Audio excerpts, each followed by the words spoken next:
on the show today to tell us about this process, because we must tell these stories.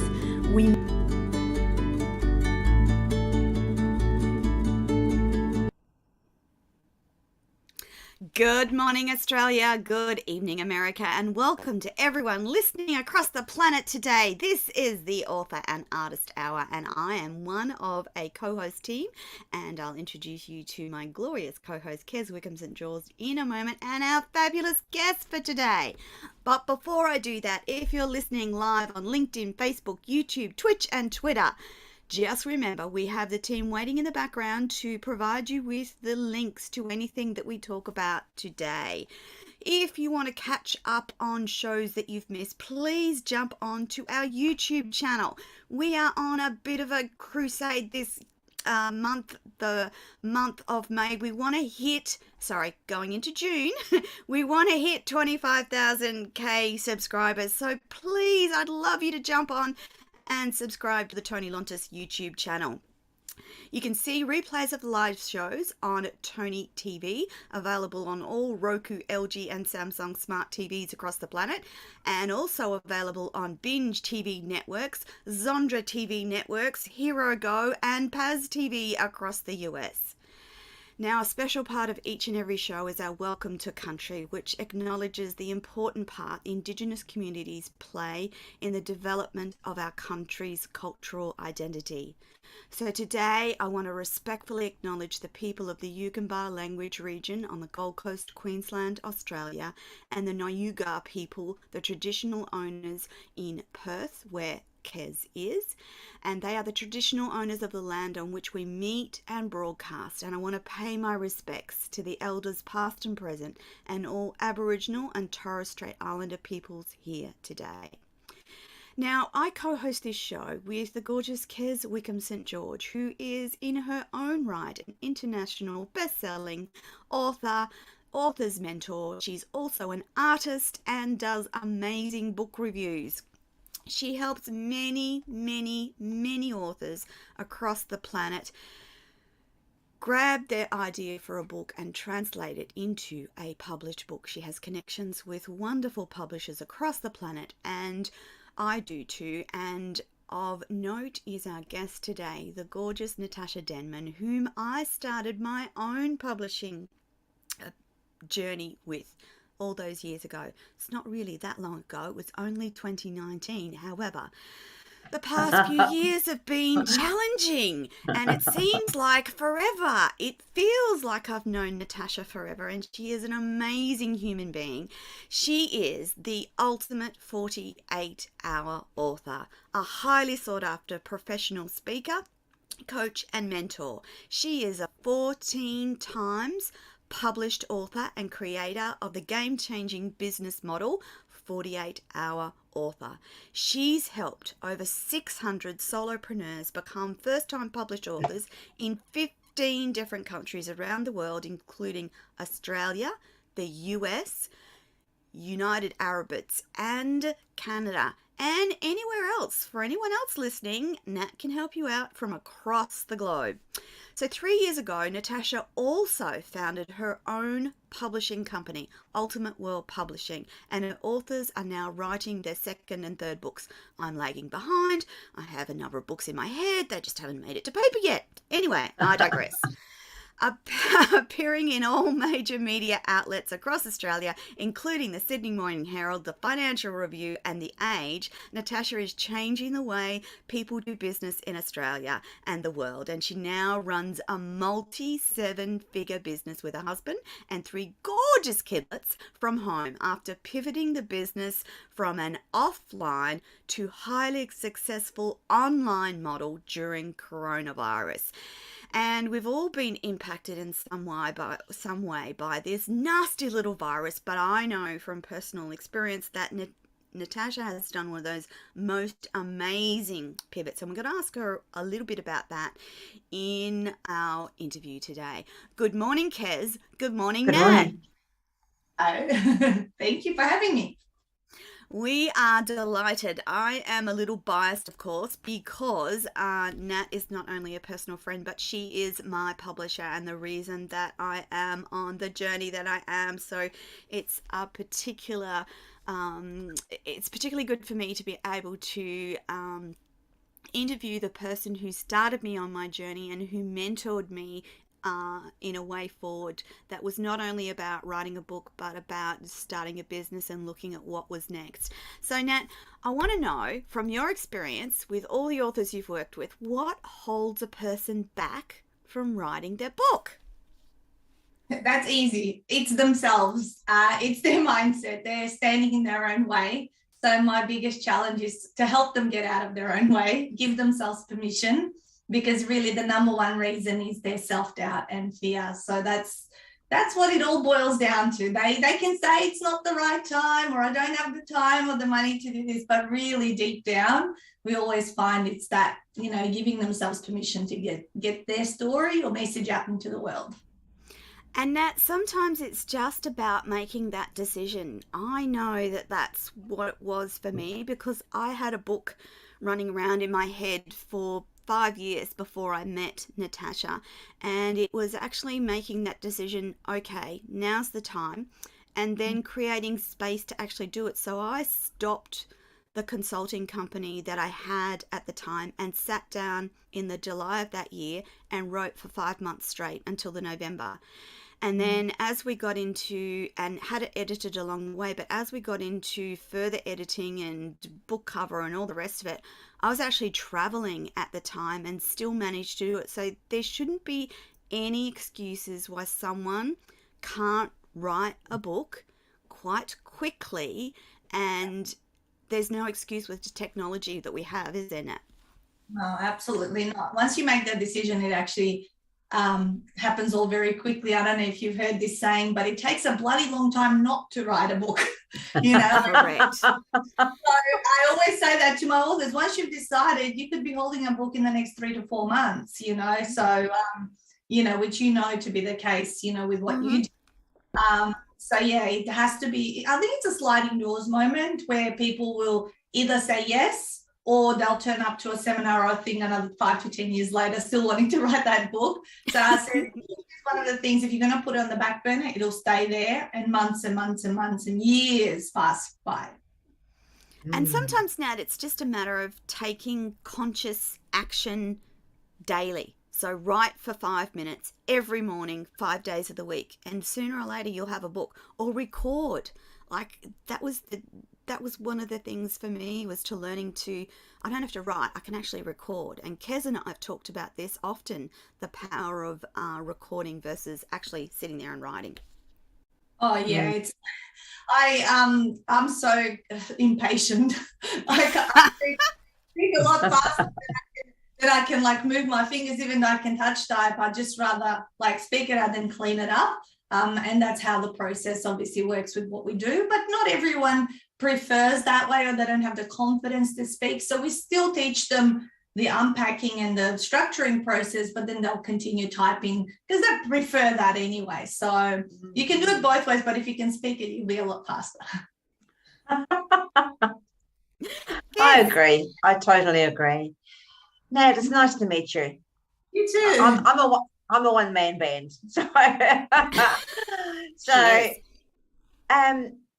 You are, through the pandemic, I watched many books get published. Everybody was writing and had the time and had the passion to do so.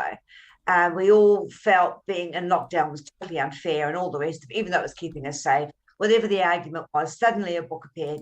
And I'm connected to 3 or 4 publishers, and they would say another book. And I thought, how do you guys sleep? Because there was just so many books coming out. But I also found after the pandemic, it slowed right down.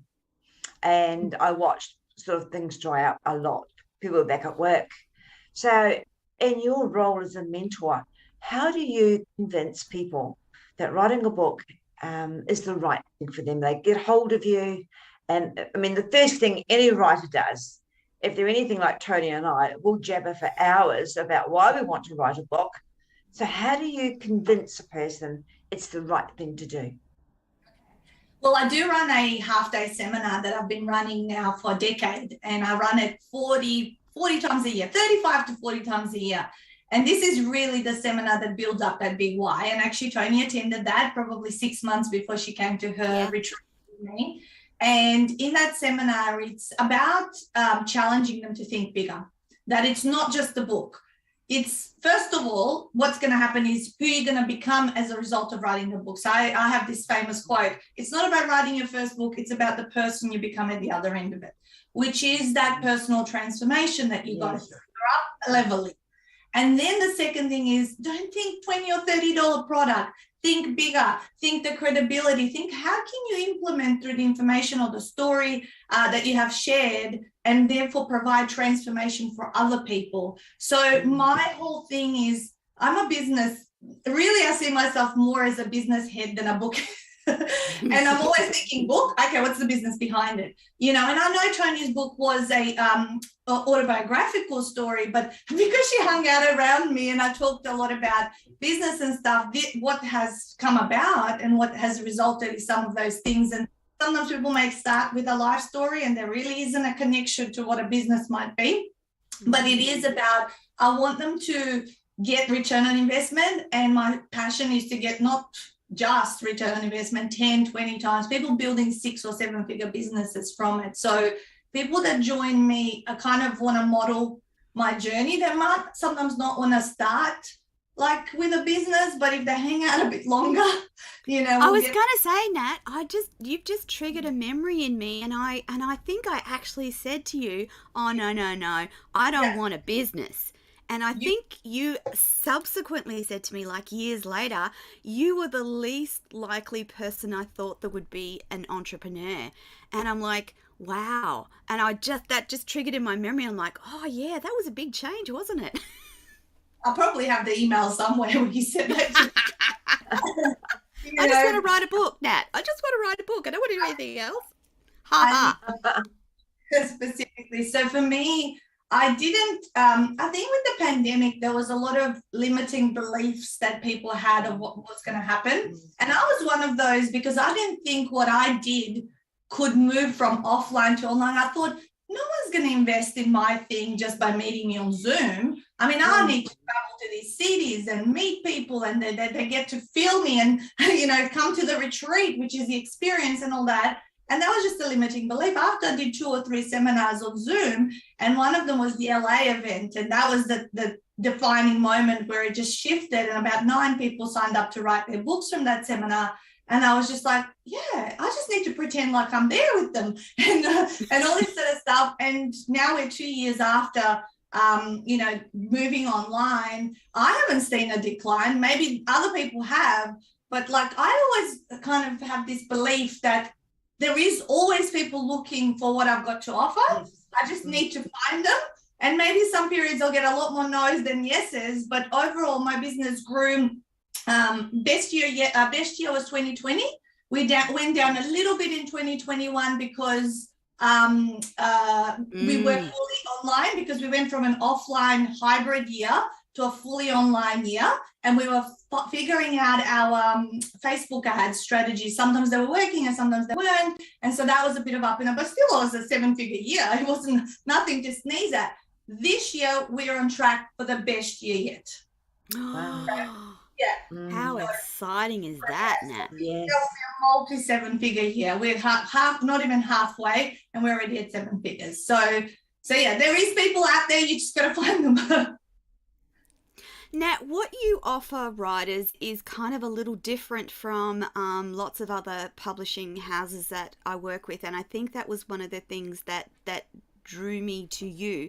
And it started with one of your seminars. So it was an in-person seminar where we listened to you talk and about writing and publishing and editing and all the rest of it.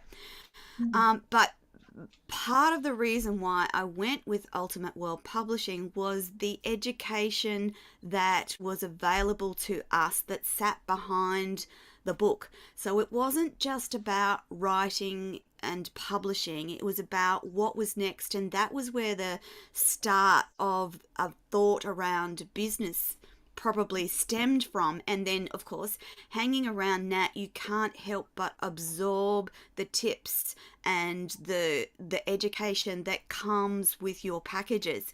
So, Nat, is attending one of your workshops still the first and best way for people to connect with you?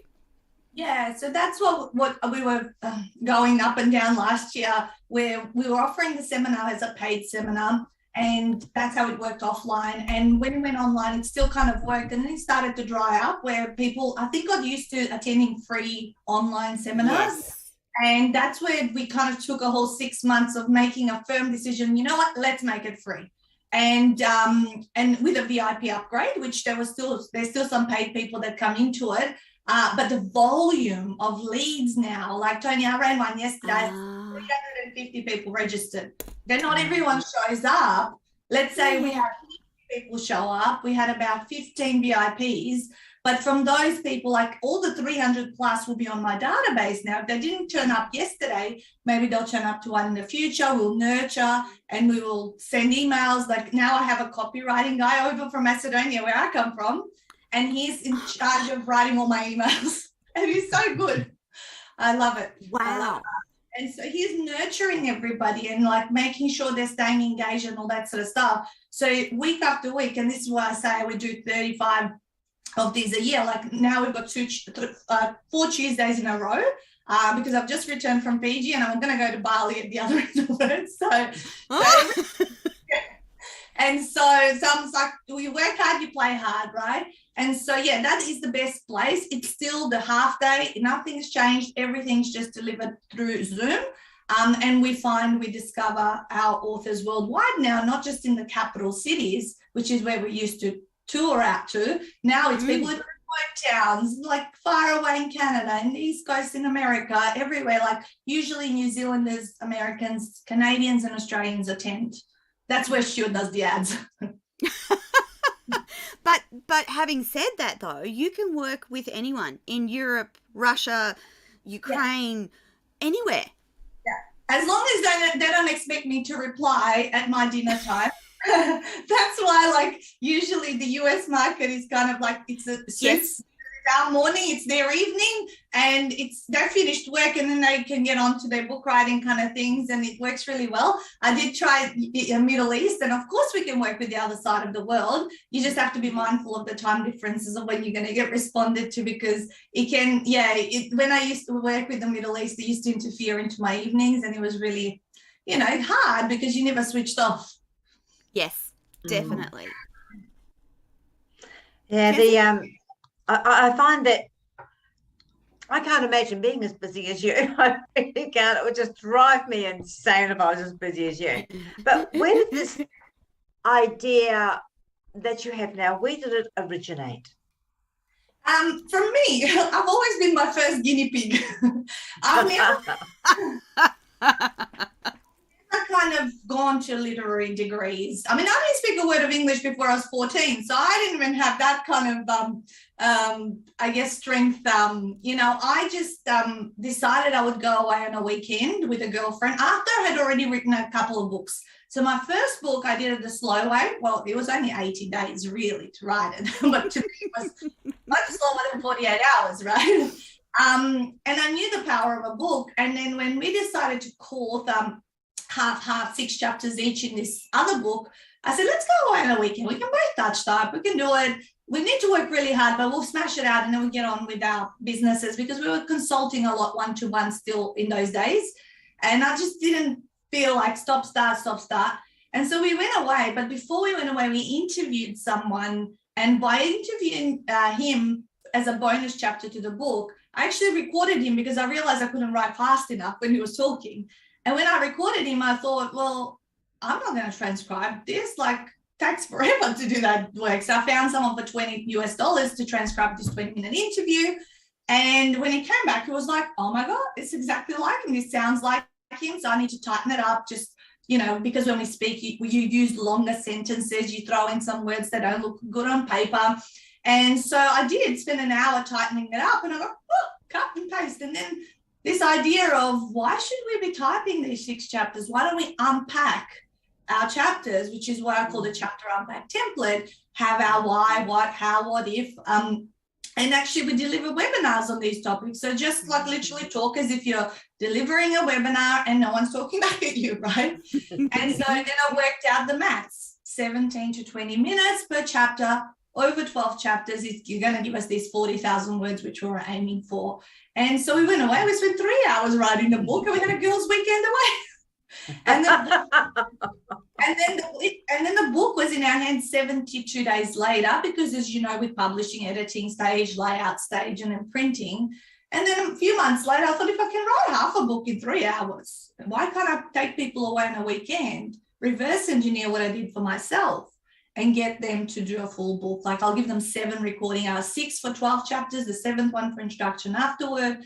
And then make everything all inclusive, like include publishing, include accommodation, meals, which at the time we're now fully virtual, but Tony attended the real life retreat. So it was good. Yeah, it was wonderful. But actually the virtual ones, Tony, are more effective and more yes, I remember you telling me that there were just better results from the virtual program. People are not partying and drinking and socializing and you know, which is what you should be doing in your 2-hour blocks when you get sent off to write your book. So it's the same format, identical, except we still do some social things like a cocktail hour or, you know, fun things, the music, the song, the mantra, all of those things that happen at the real life retreat. Except when you're writing, you're not like at the coffee machine trying to like waste time and all that sort of stuff. You are very focused, but many people are not focused at the real life.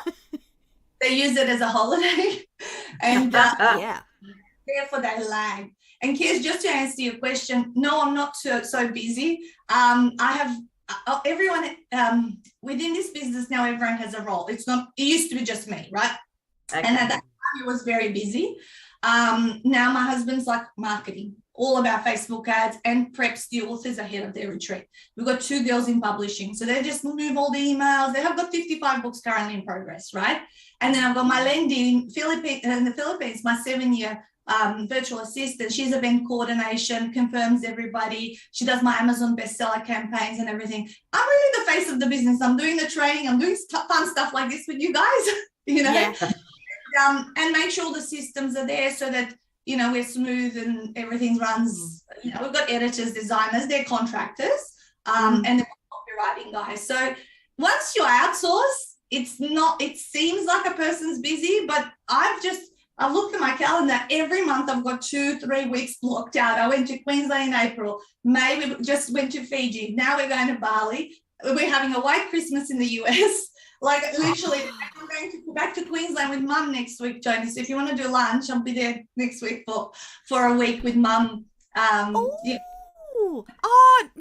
I'm flying to Singapore on Thursday. So well, you know, I'll be back after a couple of months again, probably. I was going to say, it's been a while since we've actually caught up on a lunch, and every time I see you, I'm like, I need to ask Nat about that, and I need to check up about that, and my brain goes into creative overdrive just hanging around Nat.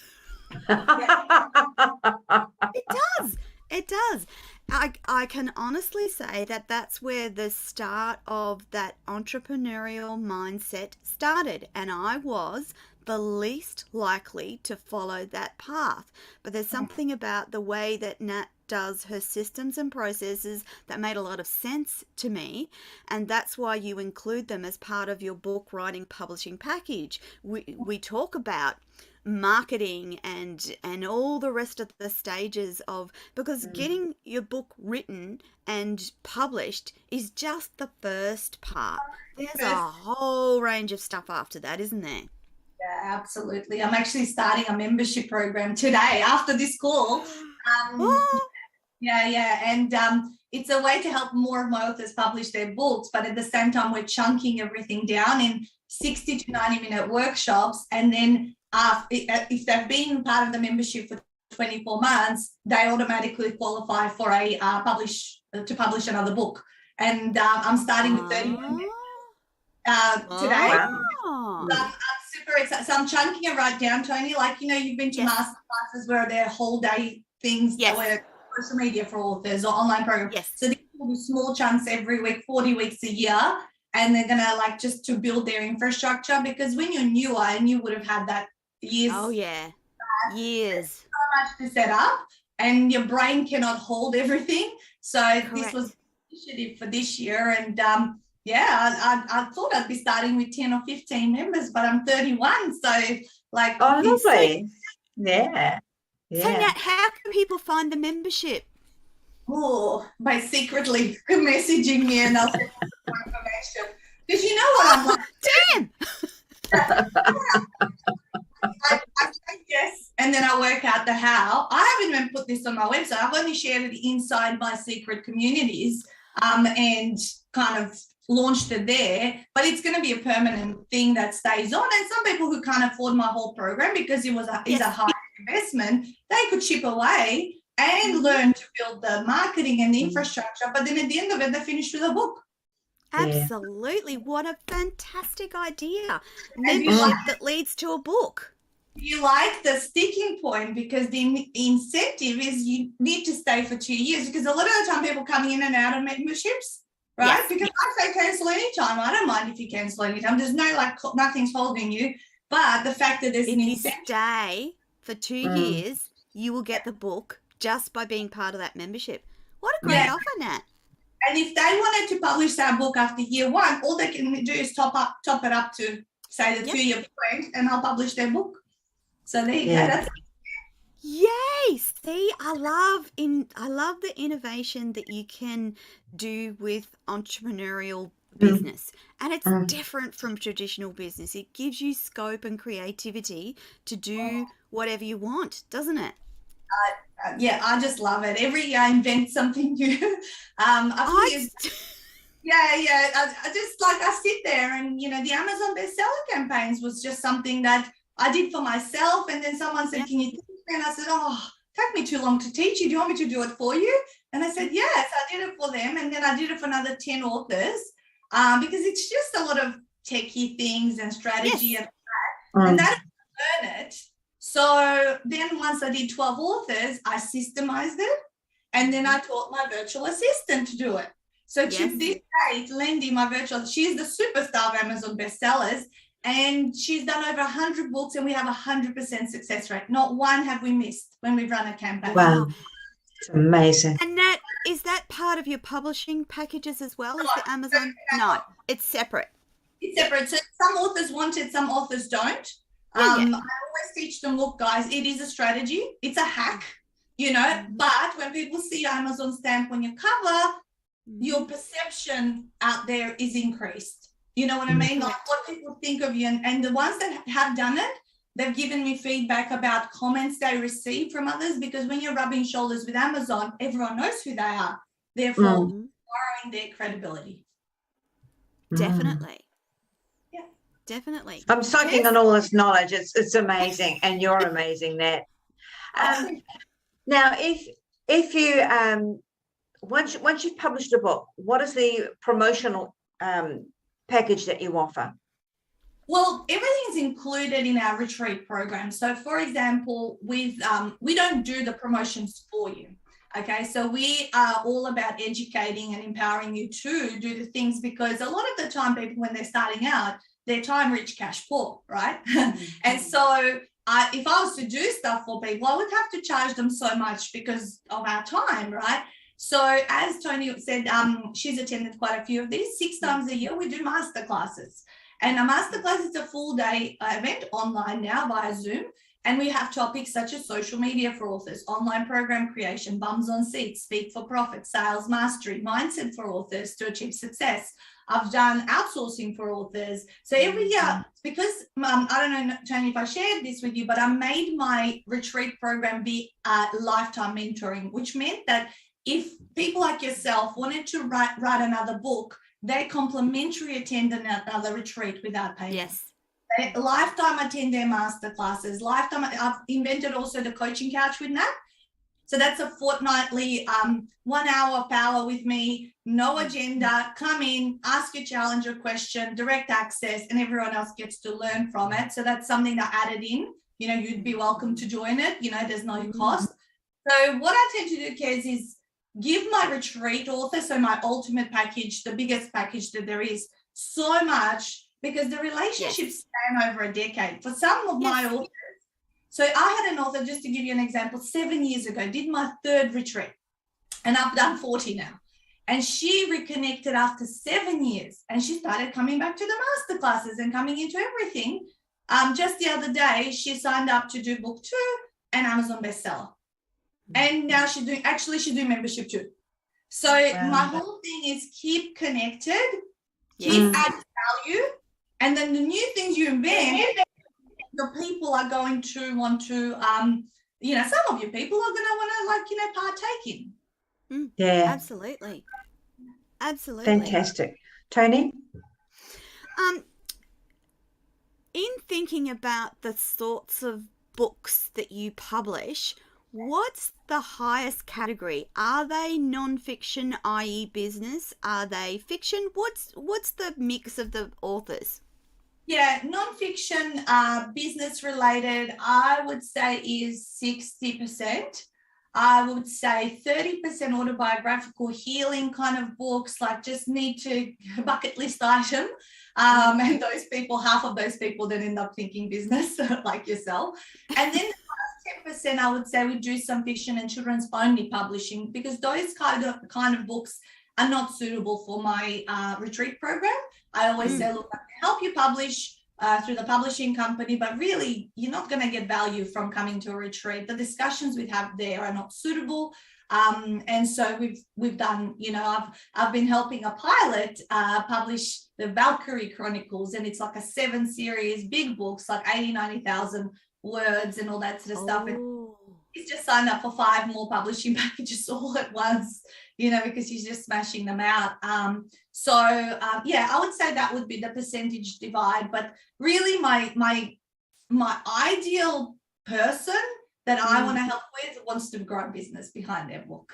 I just want to see them writing a book. It's a lot of emotional investment, time investment, financial investment, so much. And I just want them to have the future that I guess I envision for myself. So I want everyone to have that kind of freedom, flexibility, lifestyle, family, I've got 3 kids, and I'm taking mum. 6 of us are going to Bali. Every time we go on a holiday, it's not a cheap thing because you got to buy 6 flights, accommodation for 6 people. It's like massive, but we work hard, you play hard, and you get rewarded, and you're able to help more people as well at the end of the day.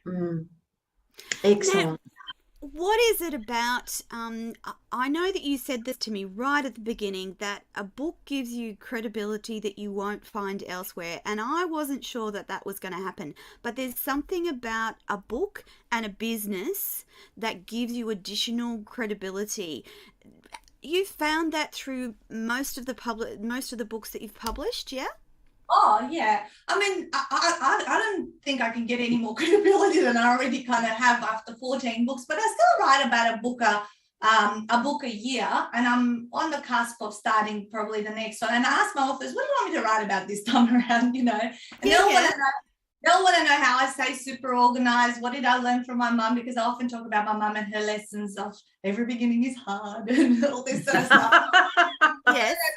Top 10 lessons that my mum imparted on me, and I was sitting there with her the other night saying, what are the top 10 things you've taught me? Because we know the top 3 kind of thing, and we went through and jotted down. So I've unpacked a bit of it, and I'll have a bit of fun writing it. But now I write not for credibility. I write for people want to get inside my head and how I think and how I stay organized. So I just kind of reverse engineer and tell them what I do. And I said, if you want to do it this way, here's an option of, and what I've always said, Tony, is the books that we write are actually not for other people. They're for the past version of us. So often the advice that I will share in a book is what I would have told myself to do like 5 or 10 years ago, or how to be, how to think, and all that sort of stuff. So that's I don't think once you write quite a few books, in the credibility it goes up and then kind of levels off.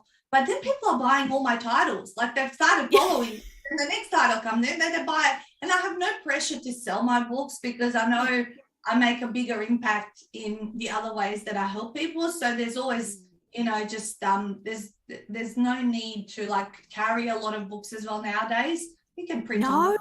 print on demand. That's the great things that have changed around books and publishing is all the technology from audiobooks to ebooks to hardcover, soft color, print on demand. There's just so much that you can do with a book.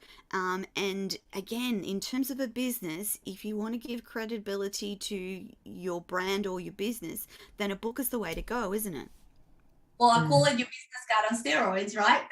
You've heard of it's your business card on Absolutely. steroids. And your first one is definitely gonna give you that exponential exposure and growth and speaking opportunities. Media will consider you a lot easier than someone who just says I'm an expert. I believe you have to declare yourself the expert first before other people start to see you as that. Is that how it's worked for you guys? Well, Kez, I didn't call myself an expert. I actually call myself a professional author mentor. But I guess it's all comes down to self-belief. It really does. How you believe in yourself, and how you believe that you can help other people. I'm on a really minor scale. At my age, I like to travel more and take in the experiences and see what people do. But I've got 13 books, and each and every one is close to my heart, as I imagine yours would be. But do you accept non-fiction writers or just fiction writers? So most of them are non-fiction. So fiction is just a tiny percentage of that. And my future, Kez, is probably to do what you're doing and downsize, or perhaps get my business to be run by one of my kids. Like 2 of my kids have written their books behind me. We've got Mika's book right here, and Judd's book there, the green one. Actually, funny enough, Juddy's book is the bestseller out of the family with just with Ingram's Park distribution. I keep getting these reports, and Juddy's book always sells the most units out of everyone. I really hope that one of my children at some point may like to take the reins and run this business. My middle child, she's about to turn 11. And she's doing some social media posting for us. So she's every day after school, she'll rotate 5 value-adding posts in our various Facebook page, groups and all that, LinkedIn. And every day she'll then come the next day and she'll put them in the different spots. So I've employed her on a small scale for 25 a week. But she's the one that's showing the most potential and interest. She also wants to be financially abundant and okay in life, be able to afford things she wants. So therefore I said, you got to add value to people, you got to help people. When you add value, that's how you make money. And so she's starting to kind of sort of be there. But I don't know if one of them will want to take this on. If not, perhaps what I'm looking for is after this year to see how more and more I can remove myself from certain tasks. Like, is there someone else that could run my half-day seminar? I mean, now this year I hired a salesperson, and she's 4 months in, and she's now really starting to, it was very quiet the first 2 months, but now she's built up relationships. And when I was in Fiji, they did 50 grand in sales. We may not be there. It's just I'm not there. I'm not closing people. I'm not I'm just, I'm on holidays and I didn't have much internet, so I couldn't do anything about it. And so my dream is, to kind of just be maybe the CEO, but I have a general manager, I have everyone in every role. So this is just kind of running itself, and or maybe potentially build it to sell and have everything set up. So then that's how I exit. So let's see what unfolds by the time I'm 50. Oh, that's such a long way away. It is. Yeah. It goes in a flash. It's a long way away. It does go in a flash. Yes. Kez, is it your turn? Oh, no, it's my turn. I think it's your turn. I'm so enthralled in this conversation. And again, my brain keeps just going back to all the different things that I've learned from Nat over the time. And one of the things, key things for me was around systems and processes. Now, I am not as organized as Nat. I am not as good as Nat at systems and processes, but I'm getting there. So Nat is super organized, super process driven, and super ways of doing things. And so I kind of figure if I get 50 to 60% of that into my business, I'll be doing really good. But that's where it started, was in the process of writing a book, was that education about what happens next.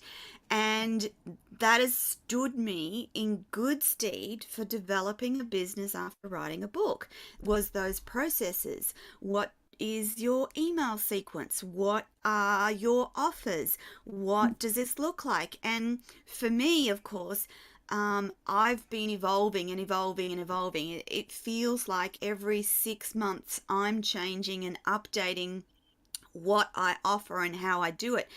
And that's my question, Nat. Do you see, for those of us that have followed you and been involved with you in writing a book, that there's an evolution that takes place in business and that you eventually get to a spot where it's kind of settled?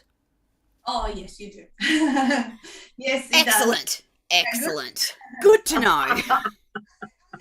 Pandemic hits and then you kind of get unsettled, which is what happened. Yeah. Like I felt very, very settled, I would say, for the 4 years prior to the pandemic. There was this routine, year in, year out. My whole calendars always was done 18 months ahead. I knew what holidays I was taking. I knew when I was going on tour. I knew everything. And I'm always like building in buffers, Tony. That's what I think you're... Yes. I'm always thinking 10 steps ahead and getting ready for whatever's going to happen. And then when, the pandemic hit, we never worked so hard for those first 6 months, night and day, even though we were locked up, but to restructure and just retweak everything for an online version. But now I feel settled this year. I really do.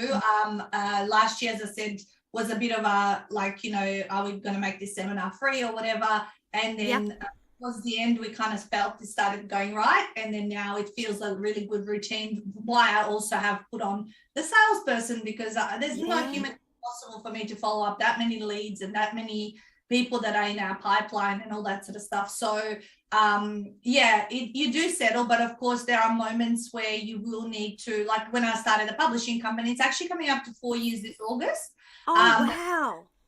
Starting that was another kind of big unsettlement. Whereas, you're starting a whole second business, right? Yes. You've got to put it all down and transitioning from the people that used to help us to just doing it all in-house. Again, hiring people that to support that. So there'll be moments, where, you're going to, like even launching this membership. I mean, the last 2 months, I really have put the word out there.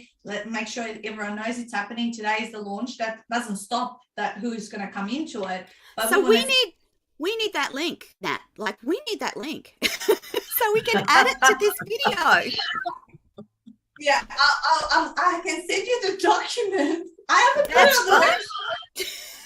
I can seriously send you the document as to what's included and all that. But I love it. I love it. You know what I say? You sell it, then you build it.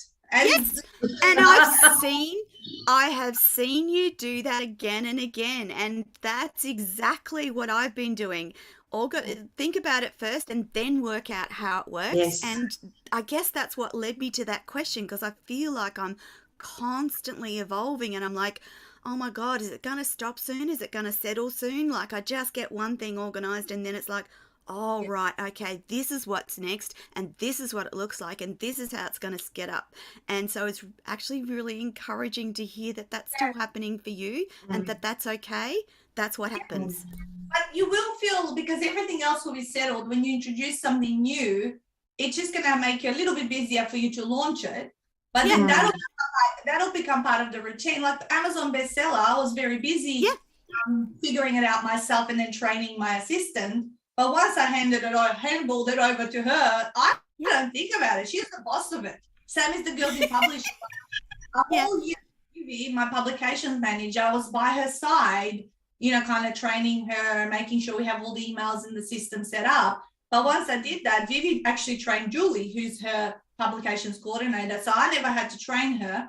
And now with my salesperson, we're talking about potentially next year we'll put on a second salesperson under her. And so I said to Wendy, well, you're going to be training her. I am going to train. So you first find the first person and then they train everyone else. You're not doing it.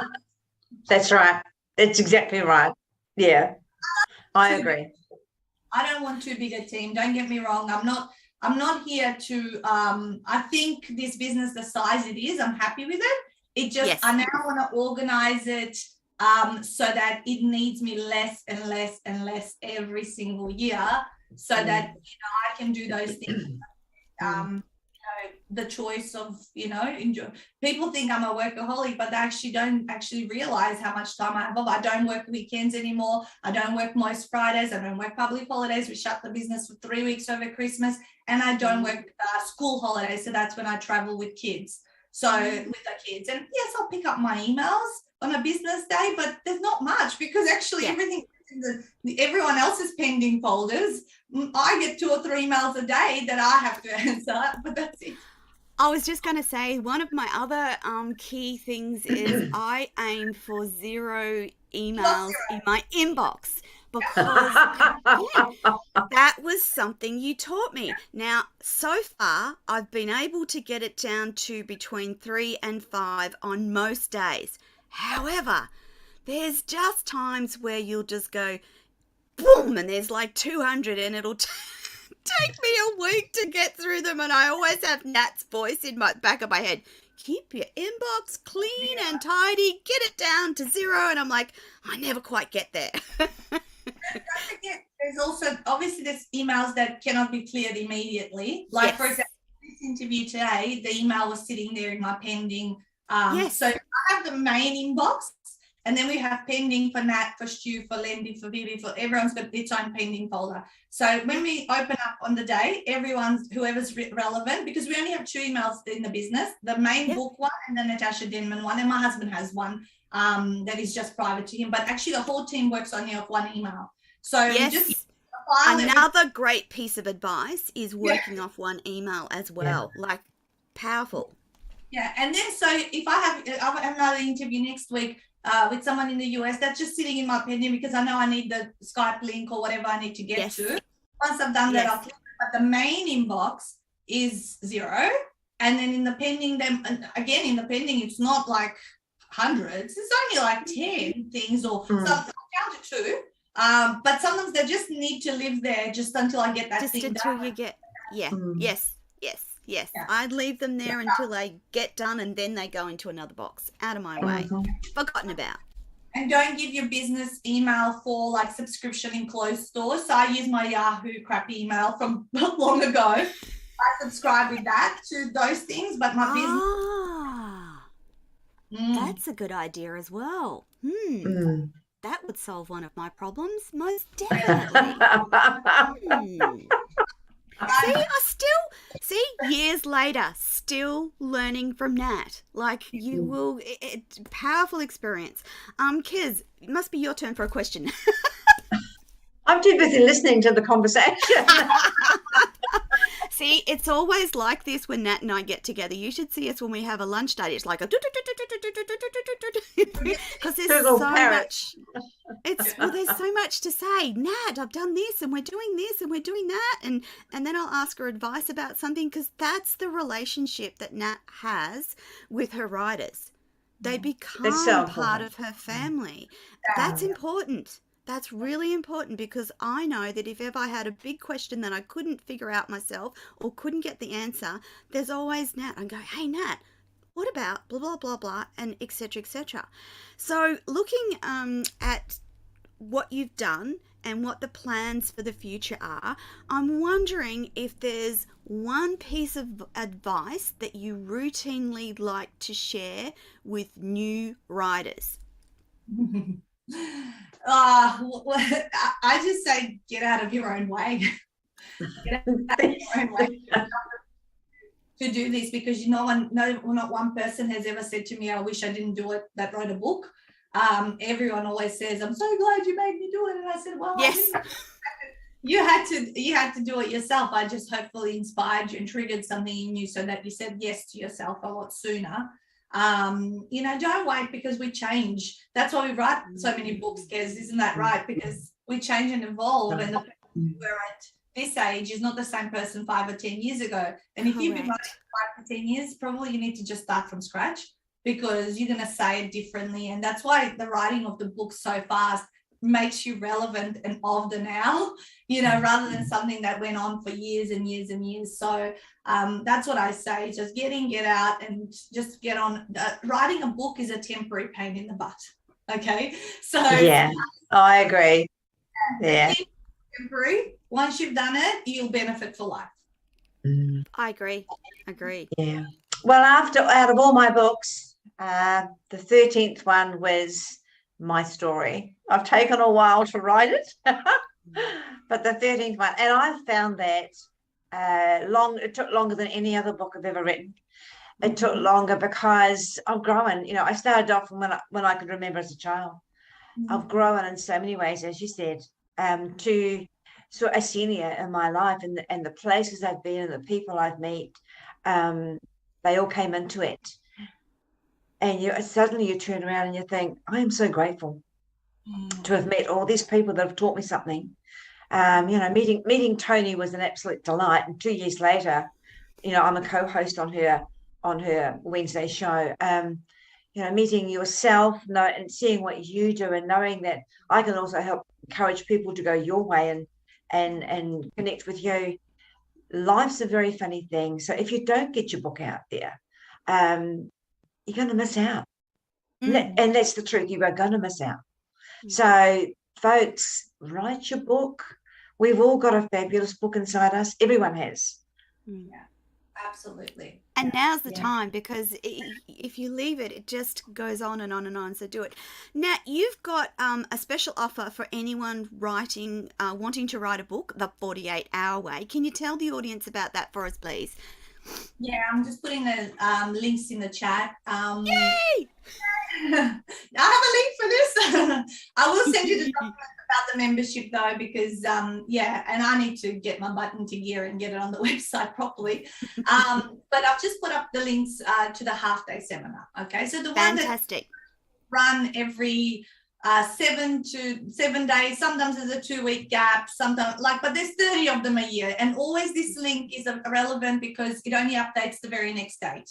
Okay, yes. So the one the very next date. There's one for USA and Canada and Australia, just so people see the different dates, because we're on a different date. Yes. Yeah. It's free. Okay, and when you do register, you'll get a copy of the ebook version of Shut Up and Write Your First Book. So which is great. Yeah, great. That's the first of the trilogy, because then there's Ultimate 48-Hour Author, and then there's Shut Up and Sell Your First Book. So there's a trilogy of those, and this is really the mindset one that prepares you for this. Okay? Definitely. So even if you don't attend it, you'll get the book, and you'll end up on my database, so you'll get lots of valuable emails.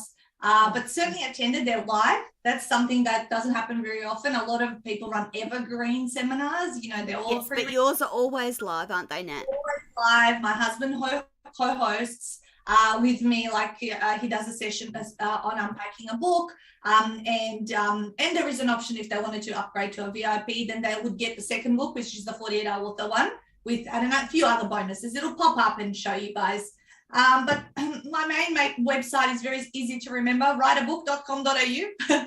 That's our main website. Probably over the next get that membership thingy set up properly and officially, but I'll send a document out so you can kind of see the info sheet. Thank you. Yeah. Natasa Denman, thank you so much for coming on the Author and Artist Hour with Kez and myself. It's absolutely delightful to be able to interview you on my own show, remembering, of course, that it all started with you at the Ultimate 48-Hour Author. Natasa, thank you so much. Kez, thank you so much. We are completely out of time. Listeners, don't forget, this is free seminars. The links will be wherever you see this interview, the notes that attach to this interview, and of course they're up there live for you now. Natasha, thank you so much. Kez, thank you so Natasha. much. Thank Just you, Tony. quickly, Kez and I are having a 4-week break. So this is your last show for the time being. We will be back in July, refreshed and ready to go with the Author and Artist Hour in July. Natasha Denman, thank you so much. Kez Wiggum, Thank you, George. Natasha. Bye for now, everyone. Bye-bye.